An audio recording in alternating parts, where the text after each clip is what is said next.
Intinya seluruh gonjang-ganjing itu sebenarnya bukan karena materi-materi yang seperti dipikirkan uang. Aku gak mencukupi ya, kurang kok. Aku tak ngelek tambahan. Gak iku aslinya. Yang asli itu justru di dalam diri kita sendiri yang perlu kita bereskan. Jadi sampean itu diajak untuk masuk ke dalam diri sendiri untuk membereskan segala apa yang ada di luar.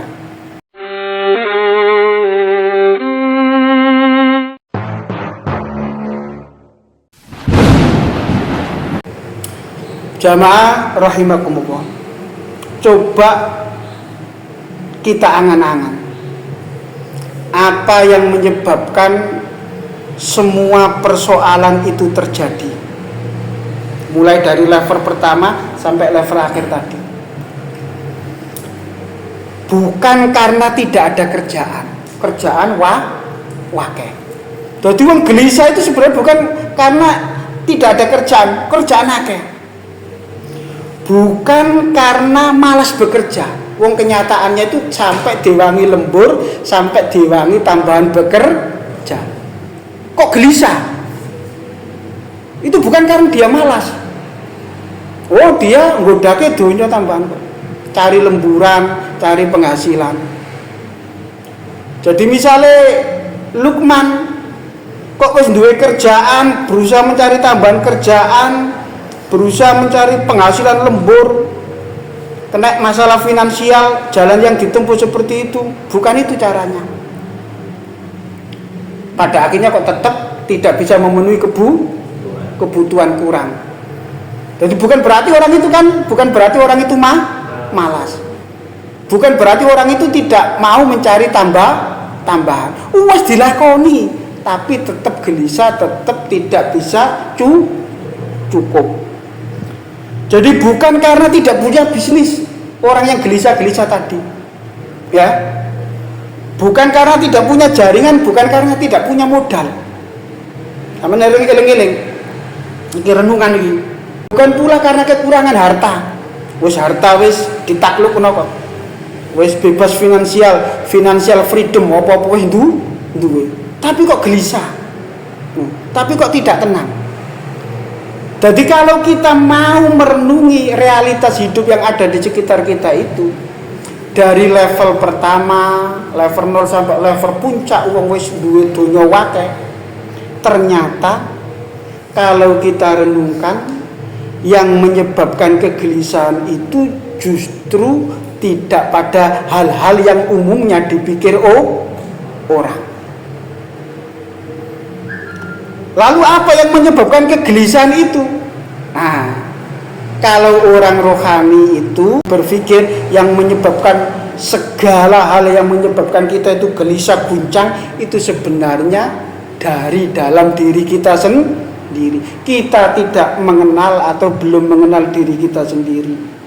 Kita mungkin tidak seimbang dalam melakukan sesuatu. Kita mungkin kurang bisa mengenal hakikat rezeki. Intinya seluruh gonjang-ganjing itu sebenarnya bukan karena materi-materi yang seperti dipikirkan uang.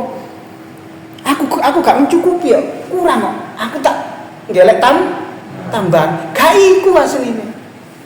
Yang asli itu justru di dalam diri kita sendiri yang perlu kita bereskan.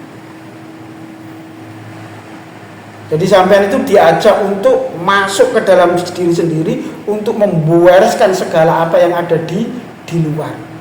Karena memang realitasnya seperti itu.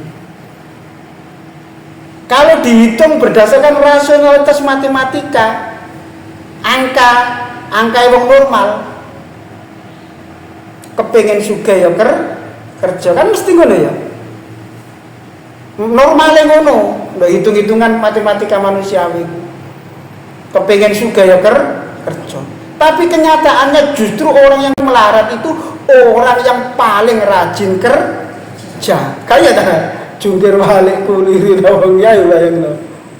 Jadi seandainya kekayaan itu dihitung karena semangatnya kerja, pasti yang paling kaya itu adalah kuli atau pekerja-pekerja kasar.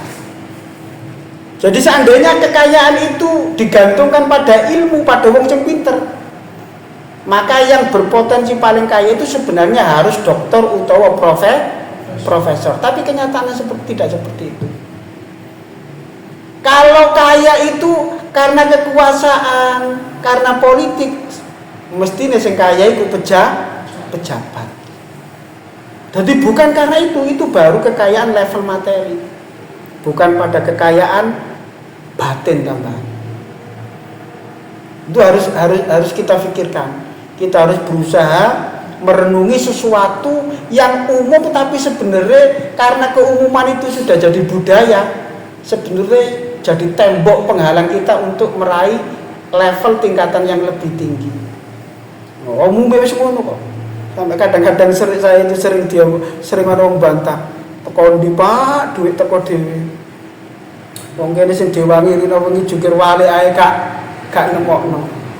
Nah nanti Mas Hakim, Mas Judi, Mas Lukman, kapan waktune gak kesusu, misalnya sampean gak ngelembur kerja gak apa, pas nyangkruk meneh nggone ndok ngarengan luas, takok-takok nang kanca-kanca sing wis iki. Pengalaman rohani. Nah, dulu ya seperti itu.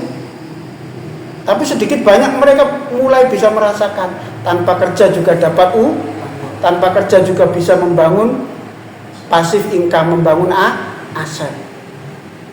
Tapi banyak orang itu yang tidak betah melakukan hal-hal seperti itu. Soalnya gak ketok.